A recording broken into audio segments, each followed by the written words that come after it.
Good morning, student. I am Rajendra Simori, your maths teacher from the Gnan Manjari Vidyapith Moa.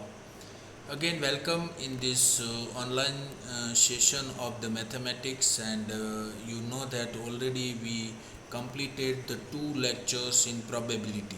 But just take it the review in this lecture, and then after we will move on to the example 4. Already we discussed in this unit in the previous lecture, that is three examples and all the terminologies of the probability. All I know that you all are aware with all the portions related with the probability.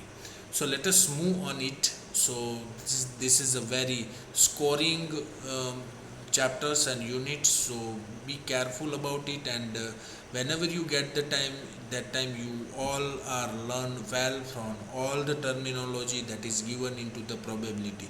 So empirical event से लेके sure event तक जो भी चीज़ मैंने explain की है previous lecture में, just you have to study 2 or 3 or 4 or 5 times for each concepts. So at the last from the textbook I am just given that introduction part already we discussed, and that time I explaining that how to put into the head and tails are there, and some experimental or empirical probabilities that we have to define into the introduction part. Then after we discussed into this parts as a probability, that time all these things with the using of some examples, and then after we are going for the theoretical probabilities, and then after we have to go for the introduction part of the 15.2, that is the probability, that is a one kind of a theoretical approach. And that times suppose a coin is tossed and random, that times we have to using this theoretical approach. So that things is understands about how to put one particular equation of the probability, that is from the 1.5, that's also be using here from the probability. So this is a interferences, this is a one kind of event that is into the fair cases, not fair cases, that everything we are explaining in this probability part. And then after in this using some probability portion, just we have to using the points of the probability. Next we are concerned about into the third portion, equally likely outcomes, and I also explaining the 2 or 3 examples on it. Suppose we are using again equally likely outcomes, means if we throw a die once, for us a die will always means a fair die. मतलब मैंने उस time भी बताया था और आज फिर से बता रहा हूँ कि suppose if we have to using a fair die, what are the possible outcomes, मतलब जब भी हम डाई थ्रो करते तो वो फेयर फेयर कंडीशन में ही होगा, मतलब उसके ऊपर कोई हम एक्सपेरिमेंट नहीं करते और ये हमारी जो डाई है वो परफेक्ट है ऐसा मान के हम चलते हैं. So they are obviously having the 6 results, 1, 2, 3, 4, 5, 6. Each number has the same possibilities of showing up. So the equally likely outcomes of throwing a die are obviously 6, 1, 2, 3, 4, 5, 6. That I also mentioned into the previous lecture. Every experimental, all the equally likely consider is that, and then after we are using the assumptions that all the experiment have equally likely outcome, ऐसा मैंने बात की थी. और उसके बाद एक equation हमने पढ़ा था, और वो इक्वेशन था आपकी अपनी टेक्स्ट बुक का, जो number of trials in which the event happen divide with the total number of trials, that is the probability of any event. तो ये हुआ एक एक्सप्लेनेशंस एंड उसकी लिमिटेशंस के बारे में. और ये थियोरेटिकल पार्ट्स में लास्ट में हमने ये सीखा था कि the theoretical probability also called the classical probability also, इसको हम क्लासिकल प्रोबेबिलिटी भी बोलते हैं. और event return into the P of E is always defined as number of outcome favorable to E. That equation is very very important for everyone, so you must be cleared about that. So probability of E, मतलब P का मतलब होता है probability, E का मतलब होता है event. So probability of any kinds of the event is equal to number of outcomes favorable to E divided with number of all possible outcome of the experiment. So that things you always be defined, and this is a theoretical probabilities as well as classical probabilities of it. Next we are concerned the definitions, and we have starts from the example number 1 हमने explain किया था. Find the probability of getting a head when a coin is tossed once. Also find the probability of getting a tail. So that things you explain well, and I hope that everyone has covered these 3 examples. तो आपको पता है कि हमें head आने की probability find करनी. यदि कॉइन को एक ही बार उछाला जाता है तब हेड की प्रोबेबिलिटी आने की प्रोबेबिलिटी कितनी है वो हमें फाइंड करनी. So experiment of the tossing a coin once, the number of possible outcomes is always be 2, that we know. Either it is head or tell.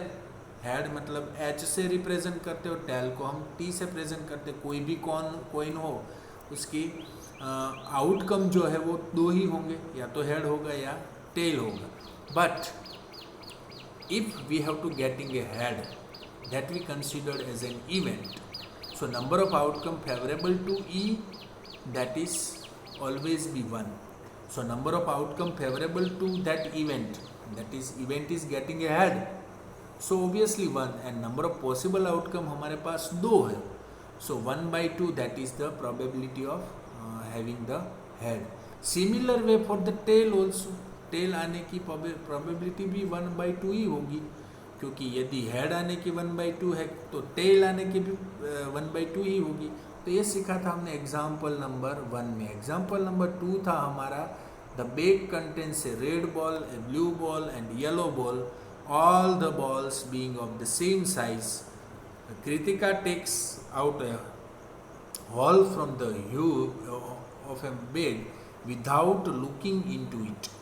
So what is the probability that she takes out the yellow ball, red ball and blue ball? So we have to find out this particular portion is a part of examples. तो अब आपको पता है कि bag में कितनी ball है, एक रेड है, एक ब्लू बॉल है और एक येलो बॉल है. All the ball being of the same size है. So Kritika takes out a ball from the bag without looking into. अब बैग में देखे बगैर ही कोई बॉल उसको पिक कर रही है. So what is the probability that she takes out be है येलो बॉल, रेड बॉल और ब्लू बॉल. तो ऑब्वियसली जो प्रोबेबिलिटी आपके सामने आएगी वो क्या होगी? ऑब्वियसली 1/1 ही होगी. तो टोटल केसेस जो आपके सामने है वो 1 है फेवरेबल, और टोटल आउटकम है वो 3 है. तो ऑब्वियसली येलो के लिए 1/3 होगी, वैसे ही रेड के लिए 1/3 होगी और ब्लू के लिए भी 1/3 होगी. तो ये था आपका एग्जाम्पल 2. और लास्ट में उसके बाद हमने ये भी चीज़ सीखी थी कि इवेंट जो होती है वो such kinds of the remarks we have to add that an event having only one outcome of the experiment is called an elementary event. याद रखिएगा, that will be also be asked into the MCQs. So an event having only one outcome, जिसका वहाँ एक ही outcome होता है, उस experiment को हम elementary event बोलते हैं. For examples, in example 1, both the event E and F are elementary event. Okay. Similarly, in the example 2, all the 3 events yellow, blue and red are elementary event. आप देख सकते हो कि जिसके एक्सपेरिमेंट एक ही बार कर सकते हो उसके आउटकम जिसका एक ही हो, हेड एक ही होता है और टेल एक ही होता है. इसीलिए एग्जाम्पल नंबर 1 जो हमने देखा उसमें वो एलिमेंट्री इवेंट थी. और अभी एग्जाम्पल 2 में हमने देखा that is the event of elementary, because of yellow के लिए भी एक ही, रेड के लिए भी एक ही और ब्लू के लिए भी एक ही चीज़ हम मेंशन करते हैं. So we know that all this things. अब आप देख सकते हैं कि यदि पहले एग्जाम्पल में होता तो ई मतलब हेड की प्रोबेबिलिटी प्लस टेल की प्रोबेबिलिटी, ये दोनों को मिला दो तो 1 ही होता है ना, क्योंकि 1/2 क्या होता है 1। Similar into the example number 2, yellow की भी एक है, रेड की भी एक है और ब्लू की भी एक है। सो 1 + 1 + 1 obviously that is considered is a 3, but all having the equal, that's why it is having the 1, क्योंकि प्रोबेबिलिटी कभी 1 से ज़्यादा नहीं होती और 0 से कम नहीं होती। ओके, मतलब 0 और 1 के बीच में ही वो प्रोबेबिलिटी आती है, वो हम ऑलरेडी सीख चुके हैं। So observe that the sum of the probability of all the elementary events of an experiment is 1. तो सभी एलिमेंट्री इवेंट्स का जो सम होता है उसकी जो प्रोबेबिलिटी होती है वो कितनी होती है, 1 होती है, वो हमें याद रखना है। फिर बाद में हम आए थे एग्जाम्पल नंबर 3 के ऊपर, उसमें suppose we throw a die once, what is the probability of getting a number of greater than 4 and what is the probability of getting a number less than और इक्वल टू 4। तो ये चीज़ आपको समझाने की try की थी last lecture में। तो ये मैं सिर्फ इसीलिए बता रहा हूँ कि all this things we already discussed in previous 2 lectures and I am very taking 2 lectures, that is up to 40 minutes lecture, so it should be very crucial for you because understanding the concepts। 2 lecture इसीलिए बड़े मैंने enter किए थे because of probability एक ही बार हम करेंगे, but that should be very unique in your mind, तो must be clear about that.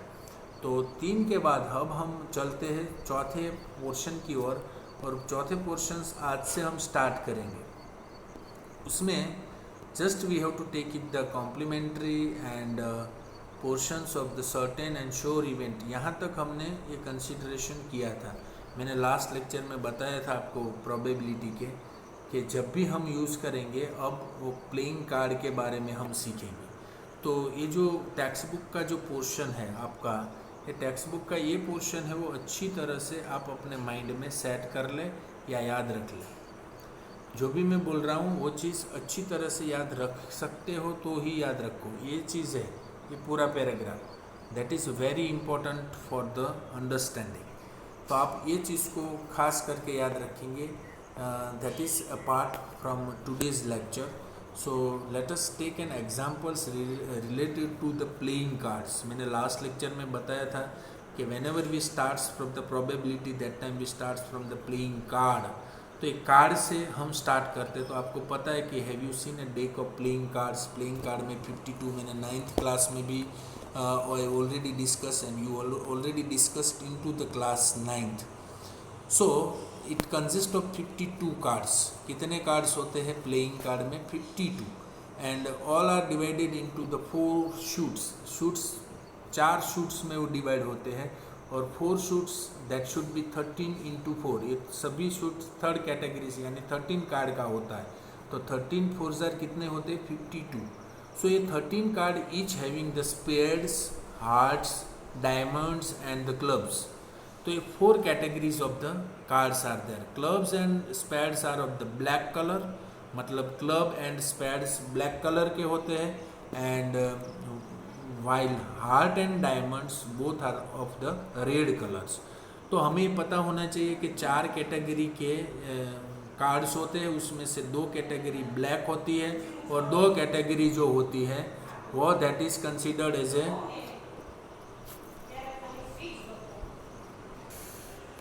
so all 4 categories spade, heart, diamonds and clubs. So clubs and spades are of the black color, while heart and second things is considered as a diamonds, that both things are of the red colors. So obviously the cards in each suits are having ace, king, queen and jack. So that should be 4, and 10, 9, 8, 7, 6, 5, 4, 3, 2 and 2. So all are to be gathered, यानी वो कितने होते हैं? 13। ये 13 card का एक set होता है। सो ये जो चीज़ है 1, 2, 3, 4, 5, 6, 7, 8 and 9, 10, 11, 12 and 13. 4 categories are ace, king, queen and jack. Then after 10, 9, 8, 7 ये सभी जगह पे अपने जहाँ पे भी आप प्रोबेबिलिटीज़ का स्टडी करते हो वहाँ पे ये चीज़ अच्छी तरह से, मैंने पहले ही बताया कि this paragraph is very very important. तो ये जो पैराग्राफ है आपका टेक्स्ट बुक का, वही चीज़ आप लास्ट तक याद रखेंगे। So king queen jacks are called face cards. आप याद रखो, चार कैटेगरी में से तीन, ये जो तीन कार्ड है specifically king queens and jacks, all this three are for the face the card. मतलब फेस कार्ड्स आपको कभी क्वेश्चन में पूछा जाएगा कि we are using the face card, तब आपको माइंड में सेट होना चाहिए कि king queen and jacks only are using for the face the card. Okay, so let us move on to that question, example number 4 first. So here the example number 4, यहाँ पे आपका text book का examples, पहले एक ही example यहाँ से solve कर लेते हैं।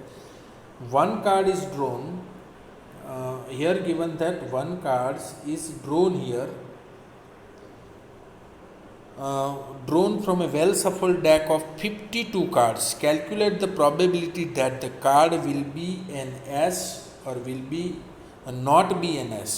या तो वो S होना चाहिए या तो नहीं होना चाहिए, मतलब होने की probability और नहीं होने की probability आपको फाइंड करनी है। अब ये सभी probability के questions है, उसमें बहुत easily आप अपना माइंड चला लेते हो। all चीज is very easy because of we all know that well shuffling ensures equally likely outcomes. So first question B and S हमें फाइंड करना है। ये चीज़ हमें फाइंड करने के लिए हमें क्या करना पड़ेगा, there are 4 aces in a deck. आपको पता है कि 52 में 4 एस है। So let E be the event, the card is an S. So the number of outcome favorable to E is equal to 4. So number of possible outcome obviously that is 52. आपको पता है कि favourable 52 में से S आने की probability कितनी है, 4। तो टोटल आपके पास कितने कार्ड है, 52। So 4 by 52 that is we considered into P by E। P by E is equal to 1 by 4 by 52, that's why we got 1 by 13। तो ये तो सब इजी है। यदि नहीं होने की प्रोबेबिलिटी है, नॉट B and S, ये नहीं होने की प्रोबेबिलिटी हमें फाइंड करनी है। तो so just we have to check if the event drawn is not an S, obviously event F is equal to 52। 52 में से 4 चला जाता है, क्योंकि S को तो निकाल ही देना है। तो 52 में से 4 S को निकाल दिया हमने, तो हमारे पास बचता है 48। अब 48 के बाद जो भी चीज़ हमें मिलती है वो 48 डिवाइड विथ 52, क्योंकि फेवरेबल हमारे हो गए 48 और टोटल नंबर ऑफ आउटकम है हमारा 52। तो ऑब्वियसली 48 को 52 से डिवाइड करो तो 12 डिवाइड बाई 13 आता ही है। तो इस तरह से हम एग्जाम्पल 4, एग्जाम्पल 5, एग्जाम्पल 6 ये सब हम करते जाएंगे। So that is example number 4। Now we are going for the example number 5। 2 players Sangeeta and Reshma play a tennis match. It is known that the probability of Sangeeta winning the match is 0.62. What is the probability of it? आप देख सकते हो कि उसकी probability क्या हो सकती है, that Reshma winning the match। यदि रेशमा को मैच जीतने की जो probability हो कितनी है, तो हम मान लेते हैं Sangeeta and Reshma, that should be given here S and R. ये भी इजी चीज़ है, आप इसको भी कर सकते हैं handle. Sangeeta that is consider the event that Sangeeta wins the match and Reshma wins the match respectively. We are given that 2 particular players are there. So probability of Sangeeta's winning, Sangeeta की विनिंग की प्रोबेबिलिटी हमें गिवन है 0.62। Okay, the probability of Reshma's winning, obviously जो 0.62 दिया गया वो total probability 1 है, तो उसमें से 0.62 को हम निकाल दें तो as the event R and S are complementary events, so P R is equal to 1 minus P S. So 1 में से 0.62 गया तो 0.38। Within the fraction of time ये सब कैलकुलेशंस आपको आने लगेंगे because of you are studying into the earlier class. ये चीज़ आप ऑलरेडी सीख चुके हो। And then after we are going for the example number 6 of your text book, that is Savita and Hamid Hamida are friends, what is the probability that both will have different birthdays, the same birthday, both are ignoring a leap years we can. So out of the two friends, one girl says Savita's birthday can be any day of the years and the Hamida's birthday can be any day of 365 days in the year. So we assume that these 365 outcomes are the equally likely. तो total outcome हमारा रहेगा 365. If Hamida's birthday is different from the Savita's number of favorable outcomes for her birthday, तो obviously एक दिन जिसमें हम consider कर ले कि उस दिन सविता का बर्थडे हो, इस द जो जिस दिन सविता का बर्थडे उससे अलग हमिदा का बर्थडे हो, तो ऑब्वियसली एक डे हम निकाल ले तो 365 में से एक को निकाल दो तो कितना होता है, 364 होता है. तो Hamida's birthday is different from Savita's birthday, that is the probability 364 divide by 365. अब Savita and Hamida have the same birthday, यदि वो दोनों एक ही दिन उसका बर्थडे होता है तो हम क्या करेंगे, तो हमने निकाला कि एक दिन तो हमने निकाल दिया है तो टोटल प्रोबेबिलिटी वो 1 हो सकती है. तो उसमें से यदि हम बोथ है डिफरेंट बर्थडे हम निकाल दें, क्योंकि हमने डिफरेंट बर्थडे का अभी कैलकुलेशन फाइंड कर लिया है, वो 364 डिवाइड विथ 365. तो हम टोटल प्रोबेबिलिटी में से आपने सीख लिया है P of E is equal to P of E minus P of not E, ऐसा करके हमने एक इक्वेशन ऑलरेडी सीख चुके हैं अर्लियर वीडियोस में. तो हमें पता है कि यहाँ पे जो इक्वेशन यूज़ करते हैं like that P of not E is equal to 1 minus P of E. ये पर्टिकुलर फार्मूलाज का हम यूज़ करते हैं क्योंकि होने की, इवेंट होने की और इवेंट नहीं होने की प्रोबेबिलिटी का सम होता है वो 1 होता है. तो नहीं होने की उसमें यदि हम 1 में से होने की प्रोबेबिलिटी हम निकाल दें तो नहीं होने की प्रोबेबिलिटी हमारे सामने आ जाती है. That is we learn earlier in to the class. So that's why we got 1/365 of the answer of it. तो ये हुआ आपका examples number 6. Now we are going for the examples number 7. ये सभी एग्जाम्पल्स इम्पोर्टेंट है क्योंकि इस chapter में हर एक एग्जाम्पल को कंसीडर करना है और हर एक क्वेश्चन को, क्योंकि इसमें एक ही एक्सरसाइज है. So you have to worried about all the examples. So examples number 7. There are 40 students in class 10th of the school of whom 25 are girls and 15 are the boys. The class teacher has to select one student as a class representative. She writes the name of each student on a separate cards, the card being identical. Then she puts cards in a bag and also be used into the steers them thoroughly. She then draws one card from the bag. What is the probability that the name written on the card is the name of a girl or a boy? Now ये भी easy है. कितने students हैं हमारे पास? 40 students class 10th के. 40 students हमारे पास available है and only one name card has to be chosen. So first conditions we have to use for a girl. The number of all possible outcome is 40. आप देख सकते हो कि total outcome 25 plus 15 कितने हैं? 40. The number of outcome favourable for a card with the name of a girl. यदि आप मान लो कि गर्ल की कंडीशन हम फाइंड कर ले तो उसके लिए वो फेवरेबल कितने होंगे? जितनी यहाँ पे गर्ल्स दी गई है 25 are girls. So we have to use 25. 25 divided with total number of that is 40. So we have to put 5 by 8. Okay, so first question is solved. Now the second one, using the number of outcomes favorable for a card with the name of boys. Because of boys की condition हमें कितनी दी गई थी? 15. 25 girls है और 15 boys है. So obviously that is 15. So therefore P card with name of a boy, P of boy always 15 divided by, so we have get 3 by 8. So we can also determine P boy by taking 1 minus not boy having. तो इसे भी हम कर सकते हो और उसके आप उसी तरह से भी इस मेथड से भी आप कर सकते हो. but I think first of method that I explaining here, that is very easy. तो ये हुआ आपका एग्जाम्पल नंबर 7. नाउ हम अब आगे बढ़ते हो example number 8. A box contain 3 blue, 2 white and 4 red marbles. If a marble is drawn random from the box, what is the probability that it will be? तो अब वाइट, ब्लू और red होने की प्रोबेबिलिटी हमें find करनी है. तो पहले हम number of possible outcome find कर ले. 3 ब्लू है, 2 वाइट है, 4 रेड है. सो 3 + 2 + 4 = 9 होगी. मतलब टोटल पॉसिबल आउटकम्स हो गए हमारा 9. So we denote for every W for the white, B for the blue and R for the red. So first we have to using P event of probability of white. That's why we have to 2 whites is there. So 2 by total outcome, that is 9. So 2 by 9 is there. Similar way for the blue and for the red. So that is 3 by 9 and 4 by 9 respectively.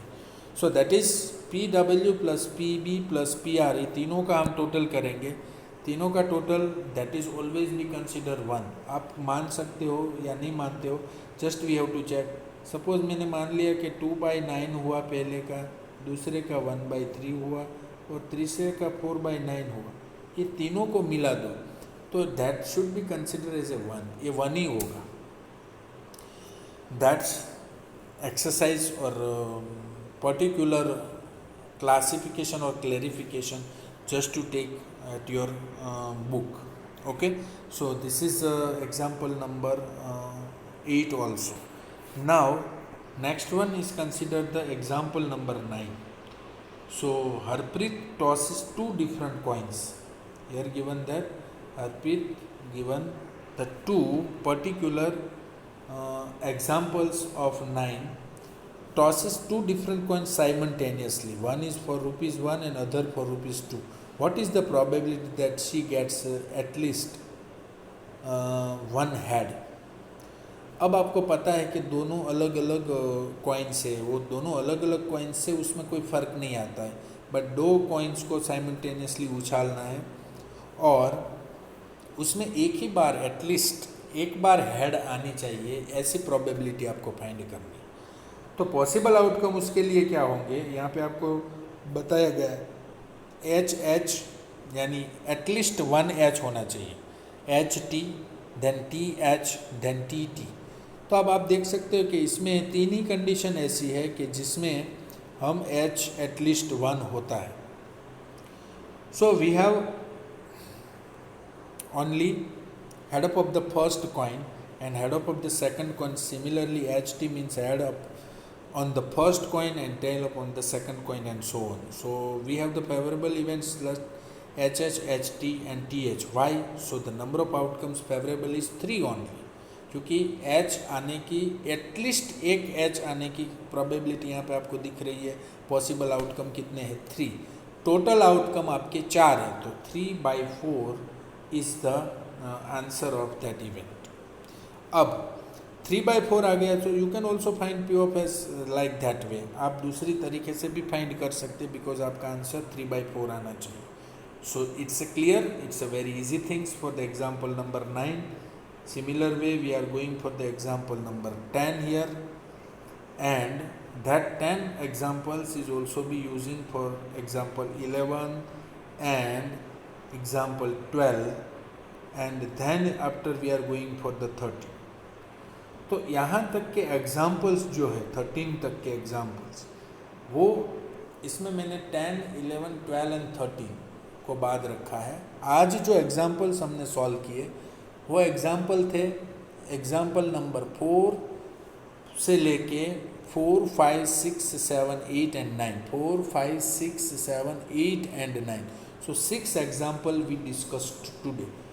Only 4 examples remain for that. That will be discussed into the next lecture. But today you have to done this exercise. All the examples number 1 से लेके examples number 9 तक you have to write in your fair book. And then after today in the homework added that exercise 15.1 and exercise 15.1 का question number 2, दो questions को आपको सिर्फ लिखना है। वन है आपको इक्वली लाइकली आउटकम है कि नहीं वो बताना है, और फर्स्ट वन क्वेश्चन है कंप्लीट द फॉलोइंग स्टेटमेंट। तो एक्सरसाइज 15.1 के दो question, question number 1 and 2 and examples 1 to 9। फिर से मैं बोल रहा हूँ, example text book example 1 to 9 and exercise 15.1 का फर्स्ट एंड सेकंड क्वेश्चन। इतना आपको आज होमवर्क में सेंड करना है। I hope that everyone understood well the concept. I repeat again this both of the lectures, and then after we started or we learnt about some examples. That examples is very easy, so without failing you have to work hard on each examples. You have to write the question, and then after you have to solve the answer, and that is very easy for you, because of if you cannot attending over here with the questions, so that is nothing to explain as an answer. So I hope everyone has worked hard at your home. I know that, but you work more hard specifically in mathematics. I hope you understood well, and if you having any kind of the query, just ask me. Thank you very much for being with us. We will meet very soon into the next lecture. Thank you very much.